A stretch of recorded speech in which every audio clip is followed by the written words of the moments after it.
Passion, purpose, possibilities. They're all right there. But sometimes we need a little push. And that's where SheSez comes in.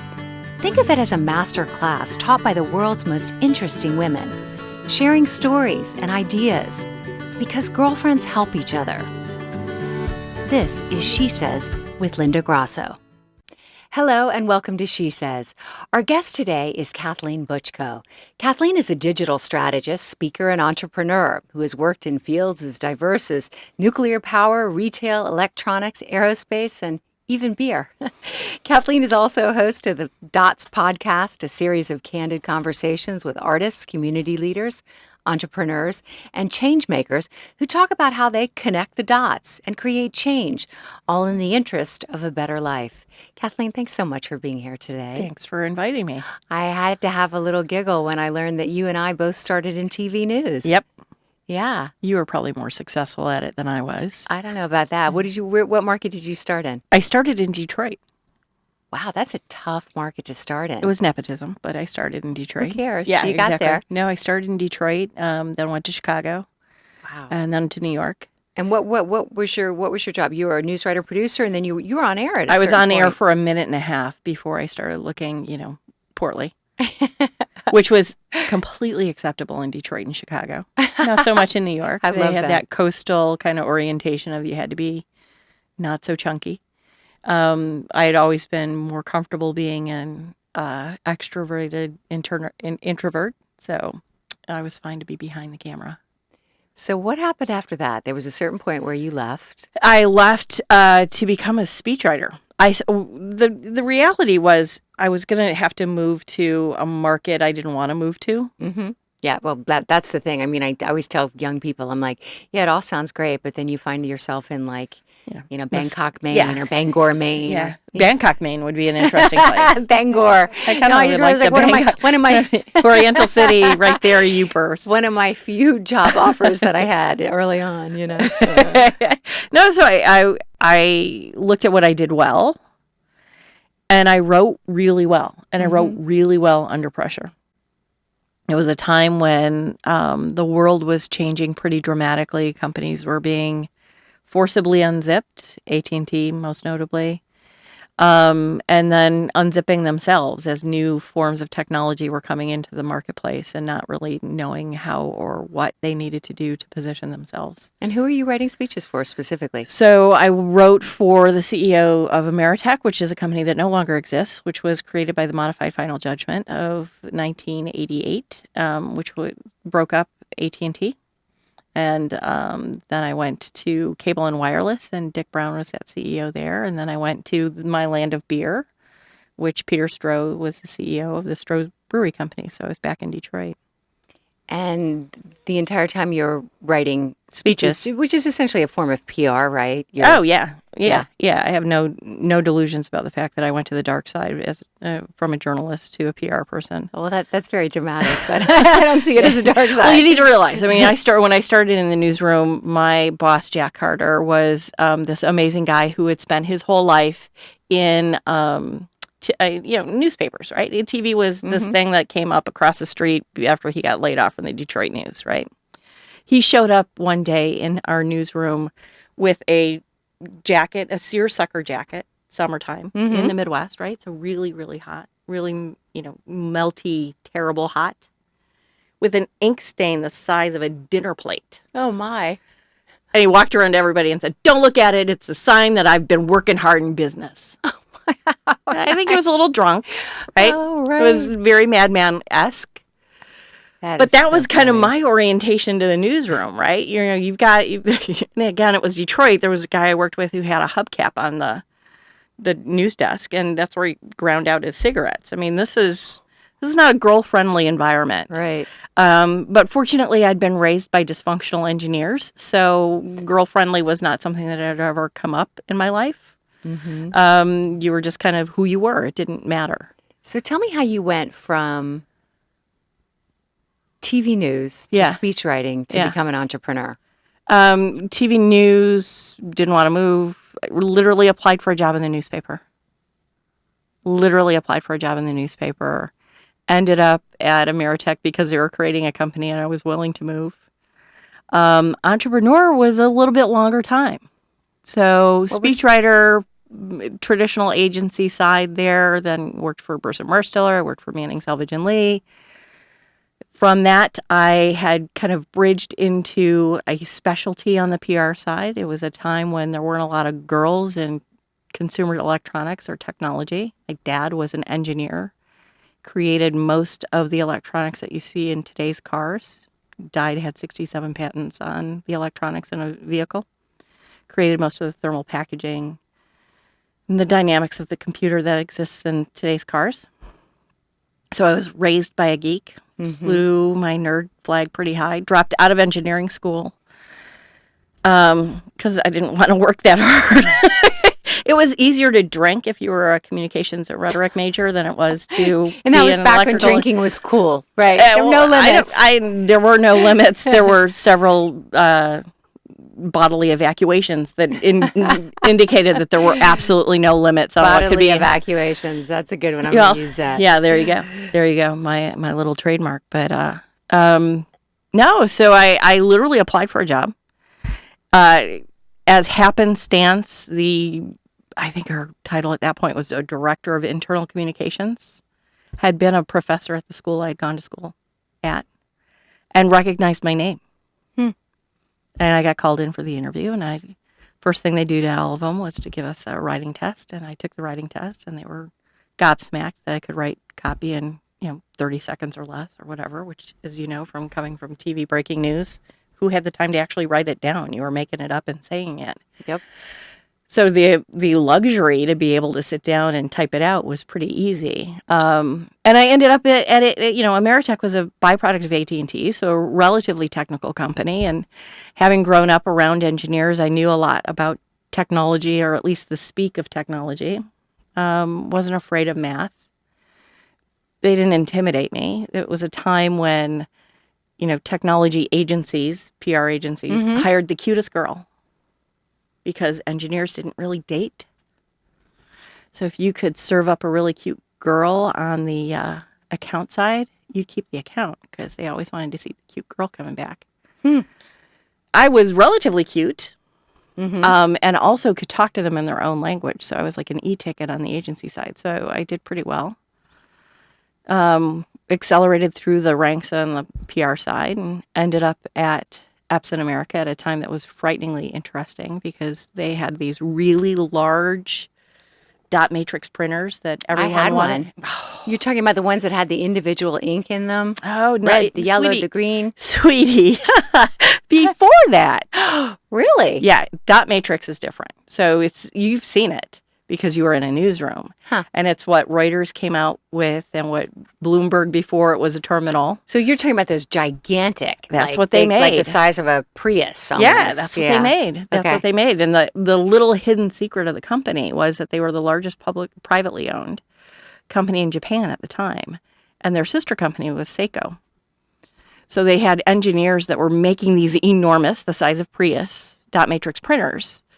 And the other side of the house was making these incredibly sleek, inexpensive watches. So we began to see here in this country, obviously, a switch to what you just began to describe, which was that color really did light up the world. And they had the technology, but were what's called OEMing it, giving the original equipment away to someone else that they were putting their brand name on it. And we said you could do that, make a lot of money, and do your old branded version. So that's where I became immersed in consumer electronics, and happenstance, I was the cute girl on the account, but I could talk math. And then at some point, you basically founded an ad agency. Yeah, I left there. No. Yeah, I left there. I had a 3-year-old when I was writing, and we went from $750 million to $3 billion in 4 years. So you don't see a lot of people. I always joke with my colleagues now in the tech business because Epson was really on the bleeding edge of that type of growth. It wasn't a fast cycle time software company. They didn't exist yet, right? You had Microsoft that would pre-announce their operating system 2 and 3 years in advance, and you'd be waiting for build. Right. Yeah, it just made you want it. Right. And today with these devices and everything else that goes with it, it's a fast cycle time environment. Mm-hmm. And Epson really pioneered that. So I was pretty happy and excited to be in that type of environment. But you left. I left because I didn't have a life. I had a kid who was really very autistic. Mm-hmm. That had to be life-changing because there certainly wasn't the knowledge about autism. No. Well, he wasn't then. diagnosed. Here's the really funny part. He wasn't diagnosed until he was a sophomore in high school, or excuse me, a sophomore in college when we had our third child. Wow. He just kind of seemed a little off. Mm-hmm. But Did you keep him in mainstream schools the whole time? Yeah. So, newsflash, autism has existed more than just in the past 20 years. Mm-hmm. And we called them engineers. Right? Mm-hmm. So my son's manifestations early on seemed just a little quirky and kind of a lot like my dad, so it didn't seem like a big deal. Yeah. If he didn't want to talk, that's fine. If he wanted to use different words for what he wanted to identify, we just built a dictionary and gave it to everybody and said, this is how you have to interact with him. So interesting how you handled it and how so many other families, so many families I knew would, pull the kid out of school and they'd be like in a special needs thing and they think that they were not smart. I mean, your son's gone on to be a brilliant, isn't he an engineer or a scientist? He's a scientist, yeah. Yeah, He's it's amazing. Bioengineering. Amazing. He's invented a couple of things. So you had your hands full at that time. Sure, absolutely. Absolutely. And it was, to tell you how big the job was, I mean, it was, Canada to Chile, 57 different product lines, branded as well as OEM, and the company was attempting to go public in the United States, which would have been the first Japanese company to go public in the United States. So how did you juggle all the balls? I had a great nanny. Yeah. And I have a great husband. Mm-hmm. He's not afraid to feed somebody or change a diaper. I don't have to ask him ever. And a lot of people have to ask, and it's like he could smell a stinky kid and know how to fix it. We have been together since childhood. He's older, so not his childhood. He was actually robbing the cradle. But within that same spectrum, he knew what he was getting into, and he's really ridden kind of the ups and downs of being with someone like me, with someone who wasn't willing to be defined by what something else was or what someone else was. So you ultimately, you had so many different careers at this point. You genetically unemployable. Yeah. You form an ad agency. It turns into a digital analyst company. You ultimately sell that to a company that's purchased by Yahoo. Mm-hmm. At that point in life, you could have had some downtime. It was a successful company. Yeah. You made some money. I did. I kind of had, Did you have a chill period where you relaxed and went, yeah. Well, no, not in the traditional sense. It's not like I went to an island for a year and assessed where I needed to go and what I needed to do. I was fascinated by the fact that business had so dramatically changed and the things that drive our world hadn't, right? What I say today is that no one cures poverty in the middle of the night. There's no reason why. There's no real reason why. Mm-hmm. We have access to more tools. We have more capability in terms of dollars and the creation of currencies and or full on markets, but we've not chosen to address kind of the core issues, Maslow's hierarchy of needs. We still have people in the richest country in the world who don't have food, who don't have clothing, who don't have an education. So did all that sort of weigh on your mind? I mean, I see you as sort of someone who sees the world and wants to change it. So you weren't going to just fly around to various islands and, you're a thinker and your mind was It was churning. fascinating to me that no one was addressing this issue. And then you had people who were trying to address it. Bill and Melinda Gates and those who have dedicated their dollars to the 1% club, right? Looking kind of for the magic bullet. One thing I had learned in all the iterations is that there never was a magic bullet. There's never going to be a magic bullet we talk about housing in Los Angeles is not because the rent is too high. Housing in Los Angeles is because we've chosen to ignore several issues, right? We've chosen to ignore that we have rampant violence. We've chosen to ignore that we have mental health facilities that no longer exist. We've chosen to ignore the fact that people become addicted to things very easily and that our regulatory processes make those drugs easily available to addict people. So we've made those choices.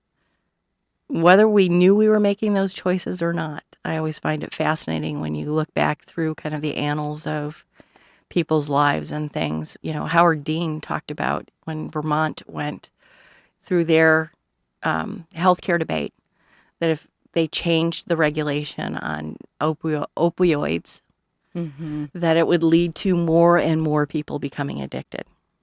And that we now look at the middle of this country, and God knows what else across these United States, where people are addicted to opioids hand over fist.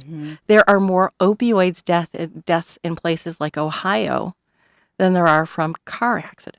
So you really strike me as a person who thinks deeply about things and Probably too much. no, I don't know about that, and sees the need for change. You know, Sure. you don't just like kick back, put your feet up. You're just not that woman.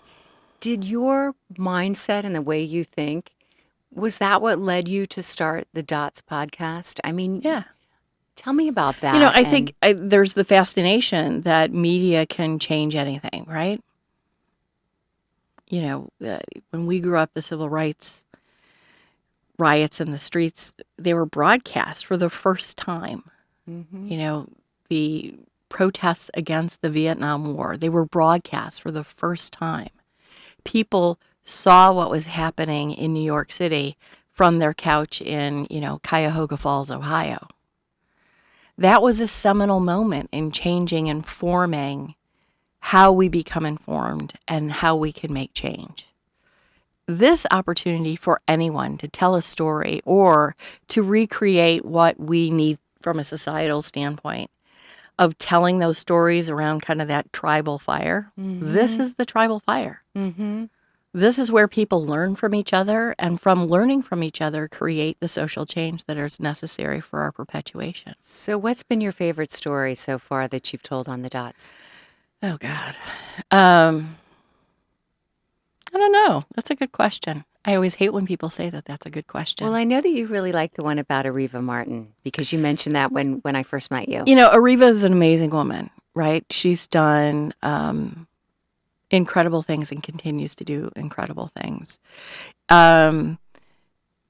You know, I hearken back to someone, however, who, you know, you wouldn't expect someone to be at the leading edge of social change, but she was pretty seminal in my career, and her name is Sue Bola. She's a PR person who left an agency with 2 young kids, and her husband said, "Okay, we'll put a stuff in the corner of the bedroom," and she said, "No, if I'm going to do this, I'm going to do this," and created a company whole cloth. And at that point, there was no woman leading an agency on the West Coast. And that took guts and that took determination. And She's a trailblazer. Absolutely blazed those trails. You know, but the Dots is really about people telling not only their personal story, but how they brought that personal story together from a lot of different places. I mean, when we talked, you talked about your mom and how that informed you and how you got to where you're at, and with that amazing experience and that amazing example. Yeah, of watching her Support 4 children Absolutely. on her own. It made you independent. Yeah. It really did. And empowered me to show me what I could do. Absolutely. Absolutely. Not everybody has that experience, right? You know, we've interviewed artists and creators and musicians who all have those types of stories. It's interesting to me, kind of the commonality. So when you ask me to pick a favorite, what it really strikes me is the commonality that people begin to assess where they're at and how they're at. What qualities do you admire most in people? I mean, you're you're bringing people on, I can see that you admire. What is the one thing that if you had to pinpoint a characteristic that was the thread across all those people? Introspection. Interesting. I was not expecting you to say that. Why introspection? I think it's seminal to being able to understand where you are today if you haven't taken a look at where you've been. Do you think most people are introspective? No, Why not? because it's not encouraged. You're supposed to lock that up and put it away, remember? Mm-hmm. Or spend $500,000 in therapy, Right. and then you're fixed. Mm-hmm. But it doesn't give any insight to anyone else who may be facing the same thing. Then it's the great media conundrum, right? You're provisioning everyone so you can tell them any story. Well, the other thing about it is that, we all move really, really fast in life. We've got the computer, we've got the phone, and we're rushing in traffic. Introspection requires you to slow down. It requires you to be quiet. And it's a slow process. It's not an instantaneous email send, And I think that the way that we're all sort of wired now is not to slow down enough to be introspective. So I'm a... Oh, disagree with me. I love when people disagree with me. No. I don't think that that's not true. I think that we're not configured to think about ourselves. Introspection can be as much painful as it can be fulfilling. Mm-hmm. And to a certain extent, so I was about to say is that I am what many would categorize as a Shiite Catholic. So that means I go to Mass every single week. And there have been times in my life when I've gone every single day. And it's really not so much of the ritual, because I could do it by myself, probably drunk, probably hungover, because the ritual is the ritual. Doesn't matter what country I'm in. It's the same. Same structure, same words, different language, right? But it forces me for that hour, that 45 minutes, to think, to take the time, to be quiet. So if we are to be what we want to be, we have to give ourselves that gift of introspection. And however you do it, whether you find the time to meditate, to be yoga, to play with things. Mm-hmm. It's also a manifestation of being autistic. Mm-hmm. You have to find that core and that quiet. Yes. And for years, I have to tell you, a lot of it was done in traffic, right? Turn the radio off. Mm-hmm. Best thing that could happen for introspection is not being able to play with your phone while you're in traffic. I love that. Yeah, that's just really something to think about, Think about how much you spend in traffic, right? Oh, wow. And I always have the radio on. Yeah. Why? Yeah, we get it. It's noise. We're used to the noise. Companionship. You have to be your own companion. So much of what we talk about on SheSez is reinvention, and that is being able to make a meaningful change in your life. That's what it means to me. All I've done was change. Yeah. As a master reinventionist. Yeah. Aside from introspection, and I want to start getting into what I call the 3 takeaways. I end each show with 3 things that I think that women can go home and think about after the show's over. Maybe it's something they apply to their own life, or maybe it's just something they think about and ponder. The first thing is introspection, because you talked about the importance of that and how moments of quiet can be really constructive for a person. Yeah. In terms of, especially someone who's looking to change their life. Let's talk about another takeaway from you.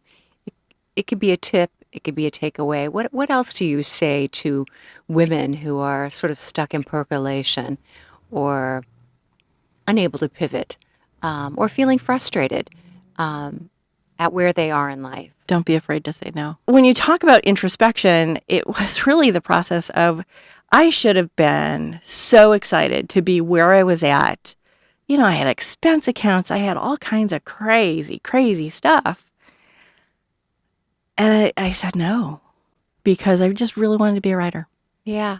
You walked away from it. Yeah. And, on good terms, right? I was, again, fortunate to work for a guy who did what was right for his family, not necessarily for him. Mm-hmm. So he got that and gave me the ability to do that. And for years, I maintained a relationship before he passed away. I'm going to take your advice on all three of this, actually. There you go. Kathleen, thanks so much for being with us. And thank you for joining us on She Says. Leave us a comment. I want to know what you think. We're just starting the She Says journey, and I really would appreciate your feedback. Thanks again.